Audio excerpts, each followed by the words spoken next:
Break my chains and be free to know me. Hello, 20s fam. Welcome back to our 22 podcast. I'm Bal. I'm Mai. And today we are introducing our new series, Artist Spotlight. So we're very excited to have our first new artist guest, Minty. Hello, Minty. Welcome. Hello. Thanks for having me. So, well, just to give you a little bit of context, we met Minty Martina in Berkeley when we were studying our masters. She was studying music production, and we had the pleasure to see her perform multiple times. And well, she's visiting now Valencia, so we have to take a little bit of advantage of that. So very welcome, Martina. You want to introduce yourself a little bit more? Yeah, hello. My name is Martina. My artist name is Minty. I'm a music producer, artist, singer, and the music that I make is electronic experimental pop. And thanks for having me here tonight. You know, we're really excited to have you here, and honestly, during my time at Berkeley, you're one of my favorite artists that nice. to be studying with that year, and it was really cool to see you both behind the scene in the production room, and then your artistic side on stage. For me, it's two very different sides because we all have that professional side, and then we're in the studio, we're a bit chaotic, we're working on our things. And just really thank you for being here with us and for spending time to share with our audience a little bit about your music, your journey. So we have our very first question. I think we're going to probably make this question to all of our artists. So why music, and how did you get to this point? I mean, it's quite simple. I just always love to do that. And it's my biggest passion. It's my biggest hobby. And I think it's the best thing I can do in my life. So I also wanted to make a career out of it. So I always dreamed about Berkeley, and I always dreamed to become a music producer. So everything led to this point to finish my masters at Berkeley, and after that start my real music production career, but also develop my music project. But it started when I was 7 years old, and I was playing piano, classical piano, and I liked it, but I didn't love it. I knew that I didn't want to become a classical musician. And in Poland, I didn't knew that there are different options to become, a music producer. Or I also started to sing at some point, and I started to play jazz piano, but it still didn't feel right. I'm still a singer, and I still sing on all of my songs, but I didn't want to become only a singer. I wanted to be in control of my music and the whole artistic idea. So at some point somebody introduced me to Logic, and then I found Ableton. I signed up for some private music classes, private Ableton classes, and that's how I started. And at the beginning, I was supposed to make only demo for my band, so they know what to play, but I really got into it, and I didn't need a band anymore. That's great. You literally do all your music, and in your performances, it's you, usually a drummer, and your computer, right? Yes, and my voice and my energy. Great. And I think usually there's one more special thing about your shows is that you have a guitar. Yeah. Right? That's your signature instrument. How did you come across this instrument? I used to listen a lot to Robert Glasper Experiment. So the Robert Glasper is a jazz pianist, but it was a long time ago, but he released an album called Black Radio, and this album was a combination of hip-hop and electronic music, and he had a guy who was a singer at this album, and also the sax player, and he's called Casey Benjamin. He died recently, so that's very sad, but he also used the guitar to harmonize his voice, and he was playing crazy jazz solos on it, and I was like, I want to be like him, Yeah. So that was the first thing that really inspired me to buy a guitar. And yeah, I bought it and I just played it. And it wasn't easy at the beginning because I was a classical piano player. So it was hard to, change to this position. But yeah, slowly, I got it. Yeah. So another of your strengths during your performances is that you have a very strong stage presence. And I wanted to ask you, where is that coming from? Like, cause I heard you were like also on TV at some point in your life in Poland and stuff like that. So how did you get to develop a strong stage presence? So I was on stage since I was 9 years old. When I was 9 years old, I went to to a casting for a musical in my hometown, and I apparently won it. Nice. I don't know.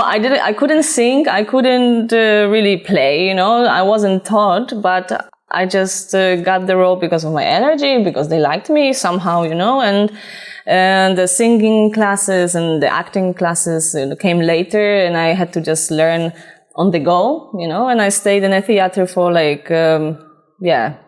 7 years or even longer. And in the meantime, I also played in some Polish TV series. And later on, I also went to acting school. But at the end, it didn't end up well, and I got a little bit traumatized about this whole environment, and music was my passion for music was always bigger. So yeah. Do you think it's related to that, being a woman in the industry, what you were struggling with? I mean, the acting industry. Yeah. I mean, being a woman is a different topic for sure, but in general, Poland is quite conservative when it comes to such schools, and the system is very, very old school, and the mentality is also very old school, and there were just bad things happening there, so... Yeah, of course. We always like to talk about cultural differences. So it's super important to also mention your background and how the culture is. Yeah, I think now it's changing a little bit, because it was already 10 years ago. Yeah. So now I heard that people have psychology classes there, but we didn't have any tools how to handle our emotions, and we were just exploiting our emotions all the time. Yeah. And nobody gave us tools how to handle that. So that was the worst. Yeah. I mean, especially because you started playing since a very young age, and at the time you're just kind of using your instincts and what feels right to play or what feels right to perform. And eventually with time you find more of, okay, this makes me feel better and that not. And it's the same with how you found the guitar. You're like, I tried a lot of things, but then finally when I found this, it felt like home. And you've been creating it ever since. It's just finding that medium, right? Yeah, and that's true. That's true. In terms of your creative process, we would like to know, because you produce your own music, how is that creative process for you? How does it start since a concept? Because if we see your music videos and we hear your music, there's always a concept around. So starting from, visuals and what's in your mind when you are creating a song. Yeah, it depends. It really depends on the place where I'm at, on my mental state, of course, on the music I'm listening to at a certain moment. So it really depends, but usually it starts with a melody idea in my head. And I just dream about it, or I fall asleep and I hear something, and then it's oh, that would be cool. Sometimes it's just, I sit in front of the computer and just try out different things, without stress, without pressure, and something comes up, and it's simple as that. And then I just improvise. And when the music is created, all of those pictures and ideas for the visual stuff and the storytelling comes later, I would say. And so more or less when my demo is ready and I have a melody, then my sister writes my lyrics. So I reach out to her. I tell her what kind of topic she could write about, and then I get lyrics, and she inspires me back. Yeah. And it just flows. Okay, great. So how is it the process with your sister then? How did it started? I mean, it started because I didn't have any other great lyricist. And my sister, she always loved to write stories, read lots of books. and she was really passionate about it, and I was less passionate about it. I'm not a great lyricist. I wish I could be, but yeah, for her it just like comes easy. Like I guess like for me, music comes easy. And yeah, I think we are a great match in this sense. Like, and I think as a sister, she also understands what's going on, you know, mentally in my head. So that's I don't have to really tell her much, you know. She just knows. Great. I feel like also these days there are a lot of what do you call it, like family sort of relationships working together, like Phineas and Billie Eilish, and I'm sure there are a lot of that working together. And if you're able to find some sort of combination or collaboration that makes sense, like using the other person's strength and using your strength to make like something like together, I think that's always like a really good way to go. You don't have to go outside and find someone. If in your family, like, you know, you trust the person and they trust you and they understand you, and they can help you. That's also really it's very convenient too. I would say yeah, you don't have to, you know, like we of course we split royalties, but there's no fight about it who has bigger rights or something, you know. It's just clear. It's like within the family. It's like the business inside, and then, you know, you just find a way to work effectively, and you know, if it works, it works. So I think that's really cool. I didn't know that you write with your sister. Yeah, I always try to mention it in some interviews. So now's the time. You want to mention your sister's name? Patricia. Yeah, Patricia. Nice. Well, very, very talented Patricia. So that's great. So okay, now let's talk about your latest release, which is your EP, Contrast. Yes. So I know there's like a social aspect also to your Polish songs, and let's talk about the whole concept and how you started it in general, how you produced it, which persons you work with, and like in general the whole, you know, EP. Mm-hmm. So yeah, I created this EP since I was in Valencia. And in between Valencia and now, like lots of things happen, you know, lots of very happy and cheerful moments, and also a bit more darker moments. And this EP talks about, like, you know, the concept of the contrast of life in general. And you can also hear it in music. I try to also bring the concept of light in every song. So Kaleidoscope talks about the prism of the light that gives you energy and gives you hope, you know, and gives you this warrior mode, you know, just to push through the life. Shadows talks about the shadows that are just surround us, and how we learn from our mistakes and from the difficult moments in our life. Jutro, which means tomorrow, is a song about looking into the future and not really going backwards, you know, and just believing that everything is gonna be good. And I'm at this moment of my life where, you know, I know what I shouldn't do to not go into, like, you know, like bad moments of my life, like depression or something. So I know what to do, so I just have to move forward. And there are also two other songs. There's also Creation, which explores the topic of the light and the God, and this one person in the world that can be your whole world. And it's like a bit playful topic, referring to a partner and the God, you know?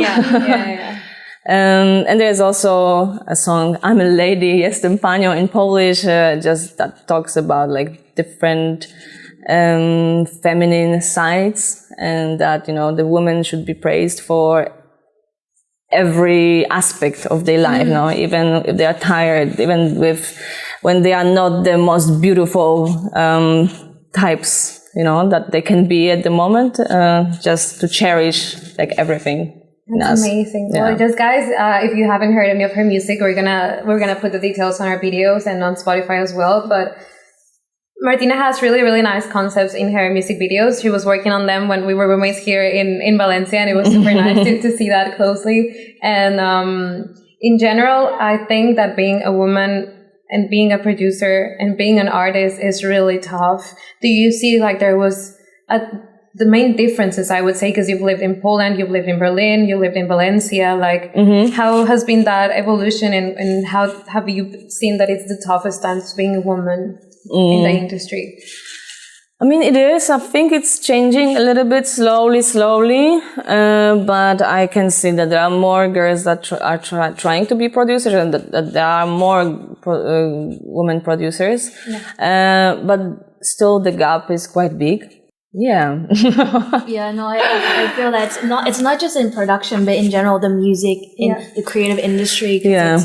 It started with a very male-dominated industry. Yeah. And even with time, like as more women enter it, it's still very male-dominated in a lot of ways. Yeah, now at the moment I'm working in a music agency and I'm an in-house composer for an agency called Massive Music. And I organized a workshop only for female producers to come and show female producers, composers our process because the roster of our company has almost no women when it comes to female freelance composers, and barely I know that I'm the only girl, but the other girls are not doing much, and it would be great, to change that. And the company is also going to change that. They're gonna implement some percentage that has to be composed by women. But I initiated the first step, to invite 10 great music producers and just show them what is the process, what we do. So in the future we can just hire them and they already know what to do. They don't have to be lost, because when I came to such company, I had to learn everything by myself. And it would be great if, somebody would just tell me how it works and what to do. Yeah. I mean, what does your day-to-day life, can you briefly tell us what your day-to-day life looks like as an in-house composer? Yeah, so I mainly make music. So, when I come to work, I usually meet with my team. So I meet with my creative producer and the head of production, and they contact the client, and the client tells them what they want to have in their campaign. So after that, we do some music research. So we search for the direction, what kind of genre, sound, vibe they want to have. And then they write a brief for me and then I execute it. Yeah. So, I just have to sit in the studio for 1-2 days, and deliver ready demo. And then it's sent to a client. So usually, I work on one demo, and there are also another 2 composers that work on the same thing, so then the client has choice. Okay. Yeah. That's super cool. I think advertising is a very creative and nice part to have besides being an artist. It's just a different type of work, and you don't get to have much burnout in terms of your own music. Do you feel like that? I mean, the time is a problem, but for sure I always feel that I have so many ideas that I don't have time to do. But for sure, being a composer gives me lots of skills, because sometimes the work is very fast paced. Now, when I sit in front of my computer, I really know what I want and how to execute it. And I just gained this amazing skill of being fast and professional. Yeah, being efficient is something that a lot of creative people get stuck with, because they're I want this to be perfect and that to be perfect. But when you're on a deadline, it's kind of it makes you faster, and you're I don't honestly, this just needs to get out. Yes, exactly. And sometimes it's fine that you're not gonna deliver your best work, because it's just impossible to deliver great stuff all the time. It has to be just good enough, Yeah. So we know, and of course we've talked about this multiple times in other episodes, we know that being an independent artist means we have to multitask and have multiple jobs to sustain our own career and stuff like that. How has been your experience? Because we know that you're doing a job, but maybe you would prefer to just be an artist full time, isn't it? Yeah, maybe. I don't know, because being an artist is very tough as well, Yeah. you know, and this job gives me like great financial pill, I would say, that covers my artist costs, you know. Of course. And I think I also like to do other stuff, like creating for others, because my goal in the future, of course, is to be an artist, but also just to produce for others, you know, and this gives me a great base for the future, I would say. Yeah. And I also still produce for others, on the weekends, you know, and for myself. So, the schedule is busy.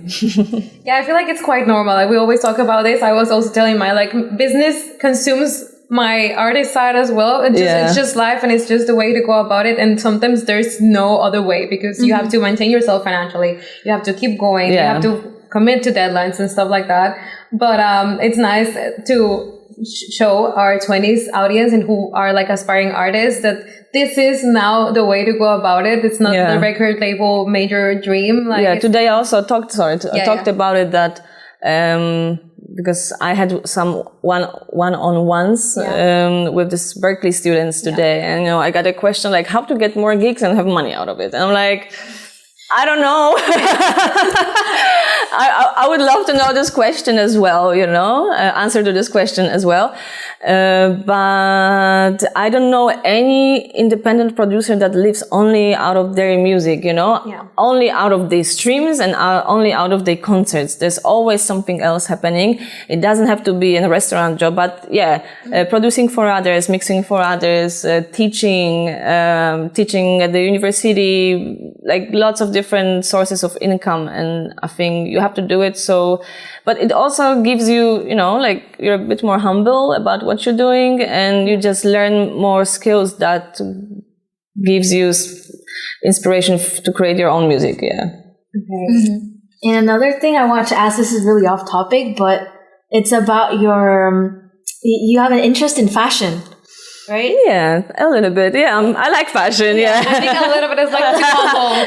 I mean, today I'm like classy, you know, like. But normally, like you have a certain aesthetic to your branding. Yeah. And you're also aligning yourself with a lot of like indie fashion creators in Berlin.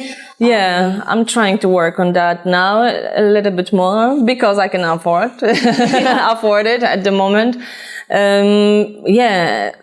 I love fashion. I love like independent designers. I love independent like boutiques. Now I started to rent out some clothes from a very nice store in Berlin, which has clothes of Polish designers. So I just really love to experiment. As part of your journey towards creating like yourself as an artist, you also have to have a certain brand, you know, and I feel like what you're wearing and how you present yourself is also an important part in that. It makes you memorable, or it makes you feel comfortable. I think clothing is also like, totally, you know, an armor to... It's part of the artistic DNA, right? Yeah, and also like just makes your image much stronger, and like the message of your music also like goes through much better when your whole identity is like cohesive. Talking about branding, I think we should also step into the topic of social media, which a lot of artists are not really happy about that, and how you really have to be doing sales and storytelling content. How do you feel about your promotion on social media? How do you vibe with it? Do you like to be constant? Do you get help? Like, how's your structure on that? Yeah, now I'm getting help. I have one friend who's helping me with creating content. Yeah. And I think that's the only way to go for me, because otherwise it's just too overwhelming. I just like to have one day in a month that I create content, and then I just release it throughout the whole month. I'm not loving it, honestly. I'm not loving it. I know it's very important, and I know it's like your portfolio, you know? So when people like come to your Instagram and they just like check you out, I think that's your first impression at the moment. So I think this is very important. I don't like the pressure behind it, you know? Like, would be great to have a little bit more time just to digest life in general. because life is fast-paced anyways, you're never creative when you are stressed and tired. So I think like having a little bit more time and just to breathe, and to come up with this creative content. I think that would be better, and would be great if Instagram could change their algorithm a little bit, but it's not happening, I guess. Yeah. That was very No, for sure, it's a struggle for everyone because, again, being independent artists, you have a jobs, you have other projects, you have to create content, you have your own life, you have your love life, you have your family. Like, when does it stop, right? Yeah. So, of course, it leads to a burnout somehow, and I think it's really hard. We always talk about balance, Maya and I, on other episodes with our questions of our 20s stuff. But in general, it is almost impossible finding a balance as an independent artist. Like, it's hard, and I'm also learning how to obtain this balance because throughout this last year, I did a lot, and after my release, I just freeze. I just laid on my bed and I couldn't send anything, to anybody because it was just too much. And I don't know how to handle with that because everybody tells you, like you have to be on top of everything, you have to really push, and then on the other hand you go to a therapist and it's like you can't do so many things. It's like, but everybody tells me to do so many things, it's like so I'm getting two different messages from different sides, and that's what really annoys me because I'm trying my best, but then I'm thinking, but maybe it's not good for me, I'm still learning and I'm still trying. So, but I think I'm getting better at that, and also how not to be so worried and stressed, like how many like streams and likes I'm gonna have. At the end, I realized that I make music for myself, and it has to give me pleasure, and of course it would be great if I could be super successful and have lots of money out of it. Great. I don't know. Maybe it wouldn't be great. Maybe I wouldn't handle this pressure, I also don't know. But I think that's my core, that I'm doing it for myself. I'm doing it to express myself, and it's for me. It's not for others. Yeah, I feel like it's like you just go through it like every single, like day by day. You kind of don't think about, sometimes you have the big goal of like, yes, I want to achieve this in how many years or like this number, but at the end of the day, you're just taking it slowly. And when you feel burnout, you take a break. And when you feel inspired again, you write. I think that's... Yeah. So now I'm taking a tiny break from social media because my new release is coming, and like new release is like a marathon again. So I'm just trying to relax and then push forward. But in general, I feel like if you do the analogy of the primary objective of doing music, you don't do it because you want a certain amount of listeners at the beginning. So you also should not do the content to get an amount of visualizations. Like if that's the main objective, we're all like losing our shit. Like it's not meant to be like that, right? We're already losing it without looking at the numbers. Okay, so now that you spilled the tea, let's talk about your next release then. It's gonna be a little bit different than this EP. I'm gonna go back to my darker side again. I think Berlin took it out of me. I wrote this song in Berkeley, but it's stronger. It's very powerful. It talks about relationships, about silent days, in relationship, and how like people are gaslighting each other with like not talking to each other. And it's called Mute, and I'm actually screaming in this song. So, it talks about like silent days, but like inside you're like screaming and like being very annoyed and, just frustrated. And it's ready, and now I'm gonna put it on Spotify soon. So stay tuned. I already have a photo shoot done and all of the content done. I just have to, think about some promotion stuff, and maybe I can send it to somebody. Maybe some label could be interested in it. That would be great. Okay, take note, people. Take note on this, please. No, I'm actually really intrigued to hear the song. It's a very relevant modern day concept. Yeah. I really love it. It's like a bit Britney, but also a bit Charlie. You're gonna be jealous, guys. So we're gonna get the sneak peek of the song, and you're not, huh? After the recording of this episode. No, I'm just kidding. No pressure, Minty. So, okay. I think we're gonna wrap up this episode here. We just want to thank you for being our first artist guest. We were really excited to interview you, also because we were classmates and we've been seeing your journey in Berkeley as well. Guys, don't forget to follow us on Spotify if you're watching us there, or to subscribe in YouTube. And also, please rate this episode because we're going to continue with this series. So you'll be tuned with the rest of our guests. And if you're an artist and want to be interviewed, please write to us. We'd love to have everyone from everywhere and try to spotlight more artists for sure. Yeah, just opening the door and letting you know that we also do this online. We had the pleasure to have Minty visiting us in Valencia. Yeah, thank you. Thank you so much, Minty. We're very excited for your next release. You want to say your socials for people to follow you and listen to your music? How can we find you? So Instagram, also TikTok, Spotify, and I think Instagram is the easiest. Is @MIN_T_official. I guess you're gonna tag me somewhere there, so you're just gonna find it. Okay, well, thank you so much, guys. See you next episode. Bye. Bye.